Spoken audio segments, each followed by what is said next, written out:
Go. Alrighty, I'm going to show you how to create a living wall. I've already started most of it, and what I have is a planter that has 18 little cubbies, and I've already filled in most of them. I just left 2 so I can show you how I'm planting these. Think of desert dwellers when you're planting succulents. They like sun, they don't like too much water, and they really like the well-drained soil that Joanne was talking to about.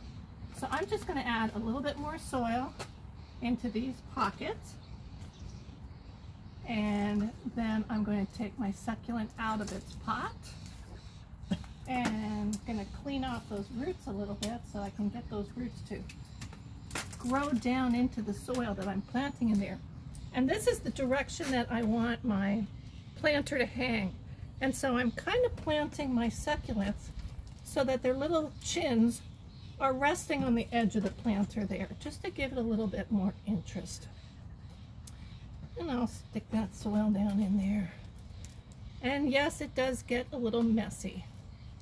So here I made room for these 2. Generally, succulents do not like to be crowded, but I don't want these to grow too much. I want them to stay small.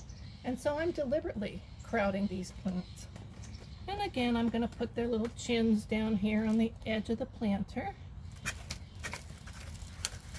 And what's great about succulents, to use them when you use them indoors, is that they're very hypoallergenic. So if you're giving them away as gifts, or you're creating someone, if your client comes into your shop and says, I'd like you to create some kind of a display for me, but my guests are very allergic to flowers. So succulents are a great way to go. So you can see I'm a little messy, and that's all right. I just brought my paintbrushes with me, and I'm just going to clean off those petals a little bit. I thought of using a blower, but I figured that would probably blow all of my, let me get rid of that, blow all of my dirt out of here, and that wouldn't be good. Just to give it a little bit of a finishing touch, I'm using some Spanish moss, and a little bit goes a very long way. So then I can just kind of tuck that in.